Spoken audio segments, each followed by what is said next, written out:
Good day, guys, gals, and pals. Hopefully, you're all having a fantastic day. Or, if you're just laying down to get chilled out, I hope you have a fantastic sleep. Here's hoping that my fucking shitey voice will help you calm the fuck down. Now, today we're going to be reading something titled "The Nuclear Test Sites in Nevada Are Still Hiding Secrets," posted on NoSleep subreddit by Remschied. I hope I've not butchered the fucking name. Right, let's get into it. If I had to give myself a job title, I'd probably try to come up with something professional sounding. Something like corporate image consultant or freelance PR manager. Sounds nice, but if I'm being honest, what I really do is deal with fuck-ups. I look into things like chemical spills, buildings that aren't up to code, or managers who can't keep their hands to themselves. Then I make sure that whoever my client is gets away from that problem with a clean record. Sure, sometimes I get some good people who just find themselves in a bad situation, but those cases are rare. Most of the time, I'm dealing with faceless corporation, where my only contact is some prick in a suit. This case certainly had a plenty of pricks in suits, but they were of a higher caliber than I was used to dealing with. Last month I started a job for the US government. It all started when I found myself without any work for a couple of weeks, and money was getting pretty tight. I had already tried contacting a number of public help wanted ads, but had no luck. I decided to make a listing on a job recruiting website to see if I could catch someone's eye. Lucky for me, within days I had a couple of offers, but one in particular stood out. It promised a long contract and decent pay. In this line of work, like any kind of freelance job, long-term and stable work is hard to find, so I responded quickly. I hesitated when I learned it was going to be a government contract, and had even more worries with the piles of paperwork and NDNAs they had me sign, but at the time I figured I could keep my mouth shut for a few good paydays. The only hint I had that this might be an unusual job was the language the woman interviewing me used near the end of the interview. She asked if I had any history of scopophobia. I told her I had no idea what that was. She informed me that it was a fear of being watched. I told her no, that wasn't a problem. But when I pressed her for details on why this was important, she seemed evasive. She mentioned unusual occurrences could happen around this type of work. She also reminded me that I couldn't hold them liable for any hazards I may encounter while on this job, physical or otherwise. If I signed the contract, I took the job, of course. Only now, I wish I'd taken those warning signs more seriously. After I was cleared to work, I was told what the job was, and it boiled down to this. I needed to look into and report on something called the Sunrise Project, which was an exploration of potential nuclear weapon development in the 1940s. If this sounds familiar, it's because it was a sister experiment to the infamous Manhattan Project. The details of what the Sunrise Project was testing on were vague and unclear. What was clear was it was shut down quickly and quietly after it repeatedly failed to produce meaningful results after the multitude of tests. According to the records on file, this bare-bones reporting and lack of information may seem suspicious to some, but me, it was hardly surprising. I've seen countless projects become complete non-starters and disasters.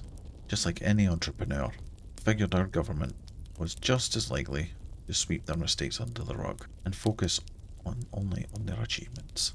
The only reason this waste of taxpayer money was being looked into was because everyone who was affected by these tests was either too old to care anymore or dead. I'm sure the politicians who paid for the investigation would still brag about a renewed effort towards transparency, honesty, accountability, and blah blah blah. I arrived at the location of the project in Nevada sometime before noon, eager to get to work. After seeing the place, I realised the scope of the investigation was much bigger than I had initially thought. The place wasn't just a couple of forgotten research buildings, but a massive ghost town that went on for miles. There were restaurants, suburbs, clothing stores, truck stops, a post office, and even a city hall. I had no idea where to start. I was only given minimal instructions, a deadline, and a Geiger counter for my own personal safety. I started with the suburbs, as they were the closest where I came in. And unfortunately for me, there were no giant signs saying secret government lab here. Getting out of my truck, I noted that most of the homes seemed to have very little wear and tear on them. Sure, time had taken its toll with dry rot and rust, but the typical signs of lives lived were not there. The trash cans were empty, the road had no tyre tracks, and there were no apparent changes to the homes. I was stunned to think no one had ever lived in this town at all, when I caught something staring at me from one of the windows. My heart froze as I made out the clear shape of a person staring right at me from just a few houses down the road. They were only visible as a silhouette, so I couldn't make out any of their features, but I swear I could feel them looking out right at me. Somehow, the worst part was when they were completely still. Not even a sign of breathing. I must have stood there for almost 5 minutes having a silent staring contest with this shape before I worked up the nerve to speak. I decided to go the professional route, speaking loudly and confidently, but also calming to hopefully put them at ease. Hello! I'm here on a contract to look into some history around these parts. Do you live here? They did, and said nothing. Do you mind if I ask you a few questions? Nothing. Listen, I'm not a cop or a thug or anything. You don't have to worry about me. I just want to have a look around. Nothing. This was turning out to be very productive. On the other hand, they didn't make any aggressive moves, so that was good. Put my hands up in the universal sign for I mean you no harm, and started walking towards them. I became more and more nervous with every step I took as the shape remained completely motionless. Just when I thought I was starting to take too great a risk, I could finally see the face on the figure. It was the unblinking, expressionless face of a mannequin. A goddamn fucking mannequin. This was no mysterious stranger or ghost. It was just a hunk of plastic. When I was done cursing myself for the coward that I was, I went inside the mannequin's house to see what kind of a joke this was. Inside, I found a whole family of fake people. A plastic mum, dad, son, daughter, all done up with their Sunday best. It was while I was thinking about how uncanny and unreal this all was, when the truth finally hit me. This wasn't the research facility I went looking out for. And it certainly wasn't somewhere people used to live. This was a testing site. It was the kind of place once called Doomtown. Doomtowns were set up to look like an actual American town, but were totally empty. When it was hit by a nuke, scientists could study the effects of the bomb on real towns. I was suddenly incredibly relieved I had been given a Geiger counter before heading here. The place was still plenty strange simply because it was just so big. Most Doomtowns were a few scattered homes, no bigger than a truck stop, but this place went on for miles. Figured there was a good chance not all of these buildings were just shells, and one might even have some kind of record of what had happened here. So I decided to head further in. I wanted to take it slow, just in case I missed something. I wanted to be thorough. After passing by a good number of identical houses and a few more mannequin families, I made it to a restaurant, the first I had seen coming in. It was an old school diner, with classic red leather booths, and a counter with stools. Looking behind the counter, I saw no sign of any hidden testing equipment, but instead found preserved food. That was almost stranger though. It wasn't just fake displays made to look like food, but actual bags of pancake mix and canned goods. I even opened a can of olives just to be sure.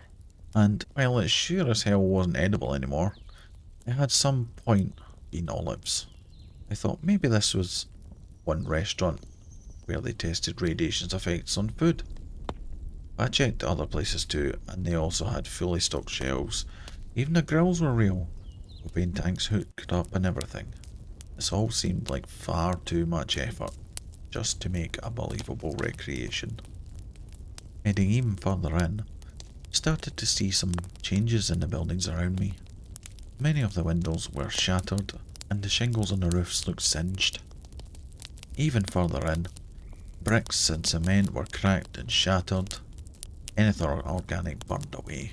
It was at this point I started to realise this test site might actually have been active. I would have been more worried about radioactive dust and fallout if it hadn't been for my Geiger counter, which has stayed mostly silent, long enough for me to find something truly strange and eerie. It was at this point I found the shadows. Well, maybe shadows isn't the right word. I don't know what else to call the images behind, when something has been erased completely out of existence. There were black shapes burned into the concrete all around me. While some of them were unrecognisable, many were clear silhouettes of what was once there. Against a low roof, there was the shape of a ladder. On the sidewalk, the shape of a bicycle. And, most disturbing of all, the shapes of mannequins, perfect outlines of people forever burned into the buildings all around me. While taking this in, I suddenly heard the noise I had been fearing all day. My Geiger counter started clicking like a playing card in a bicycle spoke. If I knew one thing, it was if I didn't get out of there quick, I'd have about 12 new kinds of cancer. Before I could even work up a good sprint back the way I came, I heard and felt a deep rumbling coming from every direction. Mere moments after that, the sky lit up like it was on fire. That was the last thing I remember before I blacked out. I'm not sure how long I was out, but when I awoke, it was as if I'd gone back in time. All the rubble and scorch marks were completely gone. The building looked like they had just finished construction. Even the storefronts were fully stocked with goods. I would have thought I'd dreamt up all the destruction if it wasn't for the shadows that were all around me. Even more disturbing, the fact that only the shadows and the shapes of people, the ones that had been from mannequins, remained. The ladders and bicycles were restored, yet these haunting silhouettes seemed to be the only residents. I still wasn't sure if some sort of freak radiation storm had knocked me out, and maybe I dreamed up the ruins. Perhaps the isolation of this place was making me lose my marbles. Either way, it didn't explain the shadows, but at the same time, I was so shaken up I could only think about making the 20-minute trek back to my truck. As I walked, my fear and paranoia started to change into shame and embarrassment. Was I really going to leave with my tail between my legs? Wasn't I a professional? It took another 10 minutes of walking before I talked myself into turning around and finishing what I came here to do. That was when I noticed something had changed. I had passed a number of shadows on my way back out of town, and most recently I'd seen a group of 3 on the side of the drugstore. When I turned back, the same wall was just empty. No airy outlines of people, no graffiti, no dirt that could have looked like people. It was just empty. I was certain I had seen more of those haunting shapes, but I still wasn't sure if my mind was playing tricks on me. Wasn't about to chicken out yet again, but I was now determined to keep my eyes open and pay close attention to everything I saw. It was nearly dusk when I made my way back to where I'd passed out. It wasn't cold out yet. A chill ran down my spine all the same. The buildings were still in good condition, but there was nothing to see or hear besides the dust and the wind. Nothing moved down the alleyways, nothing moving on the streets, nothing on the... Something moved Just as I looked towards the storefronts, I barely caught sight of one of the shadows. It was on the wall where I remembered it, but I swear I saw it slip around the corner, out of sight. That was my breaking point. Didn't care if I was going crazy, if I was a coward, or if I didn't get paid. I was leaving. I turned back for the truck, but I could still feel those shadows behind me. I picked up from a walk to a jog. Kept an eye on every corner as I increased my pace. On the next block, I saw something move in one of the houses. I was starting to panic as I turned down the nearest alleyway to make my way around the house. I could feel the shadows staring. When I looked behind me, my worst fears were confirmed. A group of 5 shadows were on the walls of the alley I had just entered, all staring at me with blank faces, merely feet away. I ran.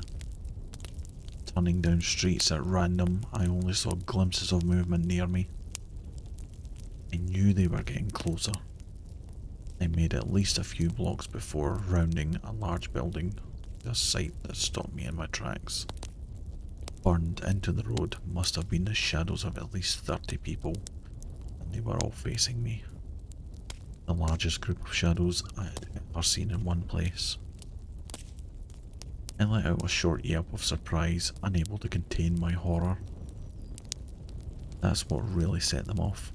The shadows began pulling themselves out of the ground. Starting from the head, a swirling black vortex of ash, dust, and glowing embers emerged from the pavement in the shape of a man. All around me, the shadows began their transition out from the walls and the ground, joining the dreadful congregation. It was clear their focus was fully fixed upon me, when the first of them was fully formed out of the ground. They began walking my direction.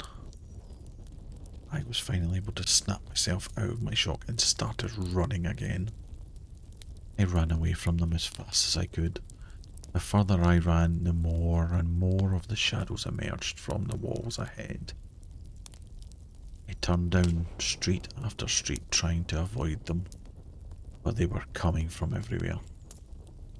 When I tried to turn back the way I came, there was a horde of them gaining on me as they gave chase.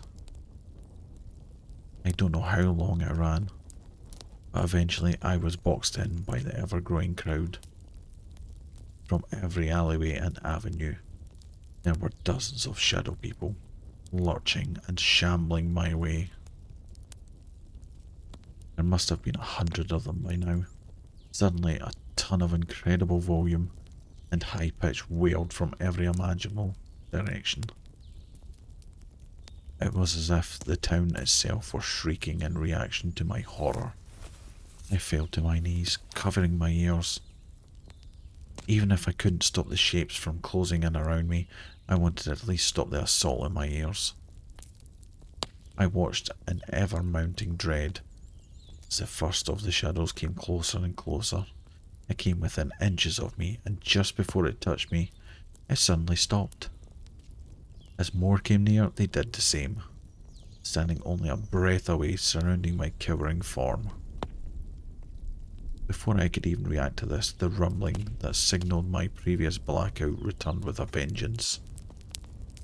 Even with the assault in my ears from that horrible shrieking noise and the ground shaking beneath me, the shadows continued to surround me, blocking my vision until all I saw was them. Before I was lost in the darkness, I saw one last thing, the sky lighting up in blazing fire once again. This time, I awoke into a world both familiar and different. It was the ruins of the city again. The same rubble and scorch marks I had first seen, but the shadows had changed once more. They were back to being simple shapes of mannequins on the ground. But all of them were surrounding one central spot, the spot where I had awoken. I left that town as quickly as I could and I never returned. I I didn't experience any other inexplicable events after my time in Nevada, but I had time to reflect on what I saw that day. That sound I heard near the end of my experience was something I had recognised. It wasn't a screech or a wail, it was an air raid siren. I hadn't been able to realise it at the time, but looking back it was obvious. Any doomed town would have had a system of sirens to warn of an incoming test. The rumbling and the light would make sense too during a test. The rumbling would be from the detonation, while a nuclear blast could be as bright as the sun. What doesn't make sense, however, is if I saw all of that, how am I alive?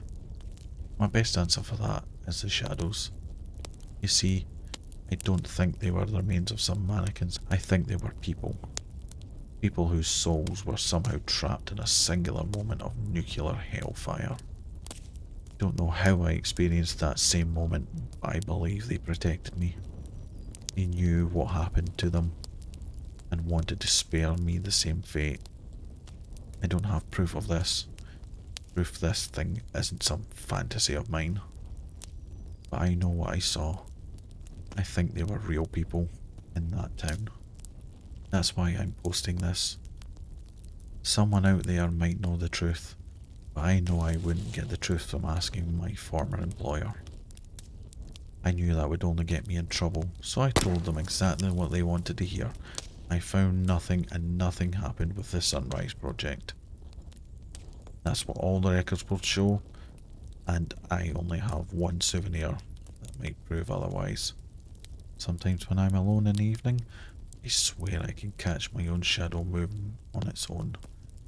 Only for a moment. I might not have came back on my own.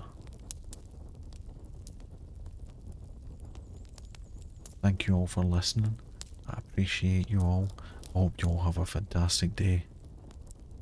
Goodbye guys, gals and pals.